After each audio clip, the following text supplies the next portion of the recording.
Hello, today we are going to discuss about Wi-Fi security. So in this we will learn about the securities which are added to the wireless devices to monitor the access to the network. So in this we will learn about the Wi-Fi protected setup, that is WPS, and the Wi-Fi securities like MAC address filtering, authentication and encryption. So let's discuss about the first, that is Wi-Fi protected setup, that is WPS. So the Wi-Fi protected setup is a standard. So this standard is used to provide security to the wireless devices.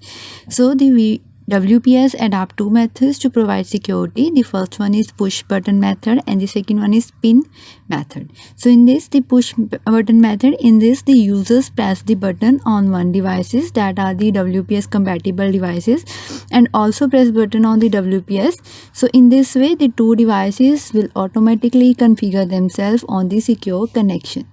Next is the pin method. In this we will add the username and the password to the WPS, and then we get the access to the wireless network.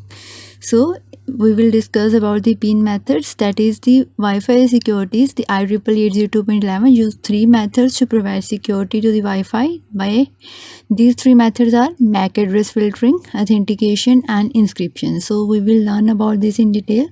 The first one is the MAC address filtering. So in this method, the MAC addresses, as we know, every device has their own unique MAC addresses. So here we add the MAC addresses of the various wireless devices to the wireless access point, to the table of the wireless access point. So the MAC addresses which are registered in the wireless access points have the access to the wireless network. The devices which are not registered with the web, they are not have the access to the wireless network. So this method is used to limit the access of their network. Here the WAP use ACL, that is access control list, to enable and disable the specific MAC addresses or the wireless devices. So this method is enabled in small network because it's easy to manage the MAC addresses of the devices in a small network as compared to the large network. So the MAC filtering done on the basis of two methods, that is whitelist and the blacklist. So the whitelist contain the MAC addresses of the users having access to the network, whereas blacklist contain MAC addresses of those users who are denied to the wireless services. So in this way we use the MAC address filtering. The second one is the authentication. So providing the authentication in wireless network. So to authenticate the device, here the standard used name as IEEE 802.11i. So this standard define both authentication and encryption using IEEE 802.x standard. So in this, the network users create a authentication username or password by using a radius server, and the encryption of the password is done by using extensible authentication protocol. So here the radius server stores the username and the password of various web users. So we will discuss now how authentication works in the authentication process.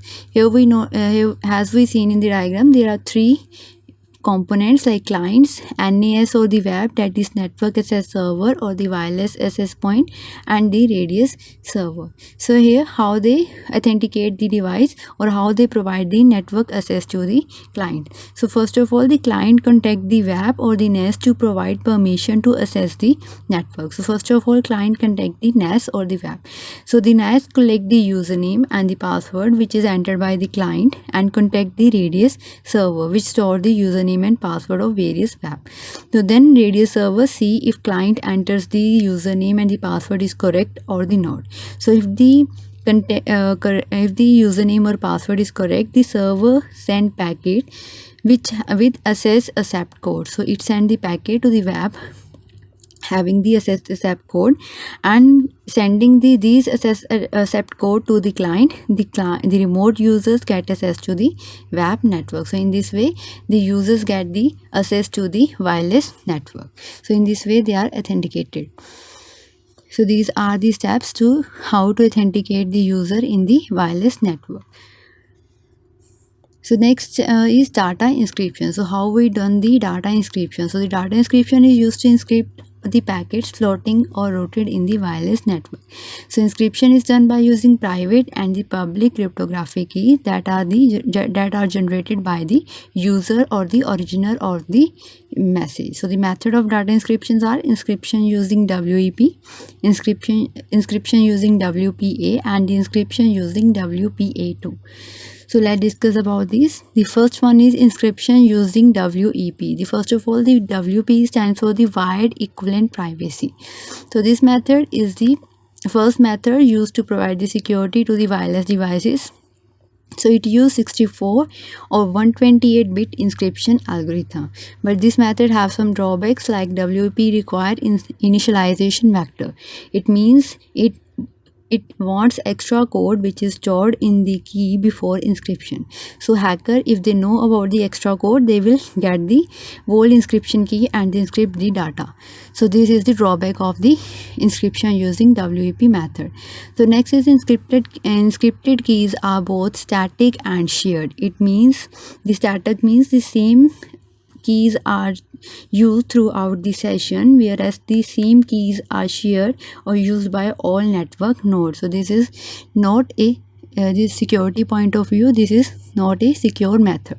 The next is it provides authentication only on the basis of MAC address. It doesn't read the IP addresses of the devices.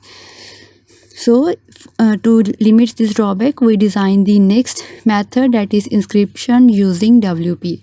So this was designed to overcome the limitation of encryption using WPA. So WPA stands for Wi-Fi protected access. So here it limits the overcomes the limitation, like the encryption keys are dynamic and integrated. It means it not use the same key throughout the session, and it integrates the encrypted key like they are not shared by all the network nodes. So the WPA had extra layer for security called the TKIP, that is temporal key integrated protocol. So these are the new features which are added in the encryption using method, that is WPA. So the next method is encryption using WPA2. So the WPA stands for Wi-Fi Protected Access 2. So it's completely follow IEEE 802.11i standard, and it uses advanced encryption share standard, that is AES, which have the 128-bit block cipher.